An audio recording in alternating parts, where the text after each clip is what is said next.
మీ భూమి మీ హక్కు. మరి ఎన్డీఏ ప్రభుత్వం వచ్చిన తర్వాత మన ముఖ్యమంత్రి నారా చంద్రబాబు గారి నాయకత్వంలో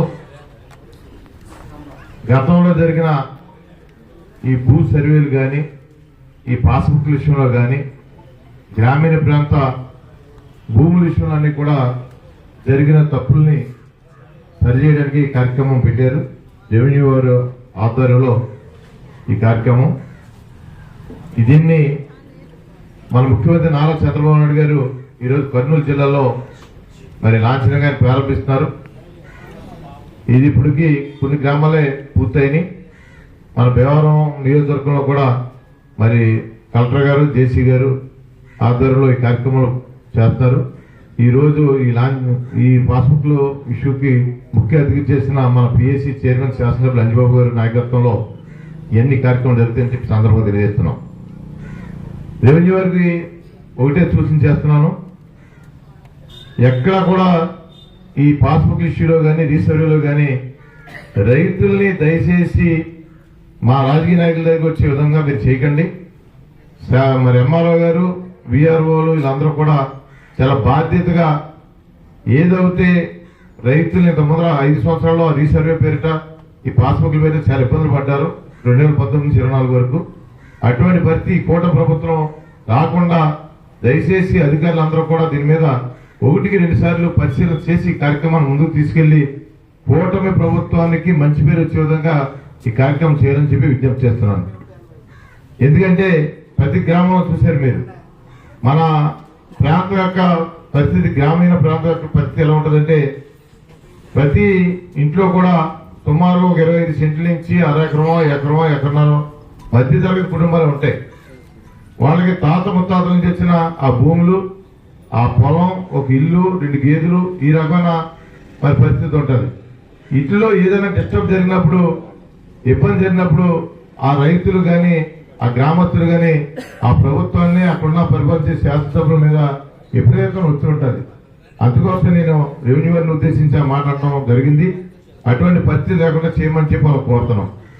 ఇంకో విషయం ఏంటంటే, గతంలో ఏదైనా ప్రభుత్వ పథకాలు ఏమంటాయంటే, ఏదైనా మన దేశానికి స్వతంత్రం ఇచ్చిన వాళ్ళు కానీ, మన ప్రాంతాన్ని అభివృద్ధి చేసిన వాళ్ళు కానీ, ఇలాగా దాన ధర్మాలు చేసిన వాళ్ళు కానీ వాళ్ళ విగ్రహాలు పెట్టడం కానీ, ఏదైనా పథకానికి పేరు పెట్టడం జరుగుతుంది. కానీ ఒక జగన్మోహన్ రెడ్డి గారు ముఖ్యమంత్రిగా అయితే కొన్ని అవాభావాల మీద ఆయన ముఖ్యమంత్రి అయ్యాడైనా కానీ ఆయన పరిపాలన ఏంటని తెలియదానికి, అంబేద్కర్ రాజ్యాంగం తెలీదు, ప్రాంతాల పరిస్థితి తెలీదు, ఏదో గాలికి ముఖ్యమంత్రి అయ్యాడైనా అయిననే సర్వే రాళ్ల మీద అతను ఫోటో వేయించుకుంటాం, రాజముద్ర ఉండవలసిన పాస్ పుస్తకాల మీద అతను ఫోటో వేయించుకుంటాం. ఇలా రకరకాల కార్యక్రమాలు చేసి అయినా ప్రజల యొక్క మనోభావాలతో ఆడుకున్నాడైనా. మరి ల్యాండ్ టైటిలింగ్ యాక్ట్ అని పట్టుకొచ్చి కేంద్ర ప్రభుత్వం ల్యాండ్ టైటిలింగ్ యాక్ట్ అనేది తీసుకొచ్చిన కరెక్టే, కానీ దాన్ని జగన్మోహన్ రెడ్డి గారు ఆయన సొంత పార్టీ నాయకులకి అందులో ఉన్న లోపాలను చూసి వాళ్ళ భూముల్ని కబ్జా చేసే పరిస్థితి తీసుకొచ్చాడైనా. దాని మీదే ఎలక్షన్ ముందర భారీ ఎత్తున ఎన్నికల్లో అతను చేసిన ప్రతి నిర్ణయానికి వ్యతిరేకంగా ప్రజలు తీర్పిచ్చారంటే ఈ రాష్ట్ర ప్రజల యొక్క గొప్పతనం సందర్భంగా తెలియజేస్తున్నాను. అటువంటి గొప్ప నిర్ణయాలు ప్రజల చేతుల్లో ఉంటది. అటువంటి ముఖ్యమంత్రి చేసే నిర్ణయాలను మరొకసారి ఎవరు చేయకుండా ఉండటం కోసమే నారా చంద్రబాబు నాయుడు గారు ముఖ్యమంత్రిగా, పవన్ కళ్యాణ్ గారు, అలాగే లోకేష్ బాబు గారు, అలాగే కేంద్రం నుంచి నరేంద్ర మోడీ గారు, ఎన్డీఏ ప్రభుత్వం ఆంధ్రప్రదేశ్ లో ప్రతి విషయంలో కూడా అంతకు ముందర రైతులు పంట పండాలంటే అది సాగునీటి కాలంలో, మురుగునీటి కాలంలో శుభ్రంగా ఉన్నప్పుడే ఆ పంట రైతుల యొక్క సంక్షేమం ఉంటుంది. అది ఇక్కడ కూడా 5 సంవత్సరాల్లో ఆ పరిస్థితి లేదు. ఈ రోజు చూశారు మీరు, ప్రభుత్వం వచ్చినట్టే సాగునీటి సంఘాలు ఎన్నికలు జరగడం, ప్రతి గ్రామంలో కూడా సాగునీటి సంఘాల అధ్యక్షులు వేయడం, ఆ కాలువ బాగు చేయడం, అవన్నీ కార్యక్రమం చేస్తున్నారు. నిన్నే చూశారు మరి మన జిల్లాలోనే మంత్రి నిమ్మల రామారావు గారి నాయకత్వంలో మరి కూటమి ప్రభుత్వం నీటి సంఘాల అధ్యక్షులు. ఎందుకంటే వాళ్ళు చేసి పని కూడా ఎలా ఉండాలి, వాళ్ళ ఇబ్బంది ఉండి తెలుసుకోవడం కోసం కూటమి ప్రభుత్వం చంద్రబాబు గారు నిన్న అమరావతిలో భారీ ఎత్తున మీటింగ్ పెట్టి వాళ్ళు దిశానిర్దేశం చేయడం. అలాగే మన పండిన పంట ఏ గ్రామంలో, ఏ ప్రాంతంలో ఏ పంటగా అయితే మన ఏరియా ఉందంటే ధాన్యం ప్రధానంగా ఉంటే ఆక్వా కూడా అదే ప్రధానంగా ఉంది. ఇదివరకు ఆకాశ చెరువులకి అంతమంది చంద్రబాబు నాయుడు గారు మరి యూనిట్ ధరకు ₹2 కరెంట్ ఇస్తే జోనల్ సిస్టమ్ తీసుకొచ్చి మరి జగన్మోహన్ రెడ్డి గారు ఆక్వా పరిశ్రమను పూర్తిగా నడిపిస్తున్న వ్యక్తి.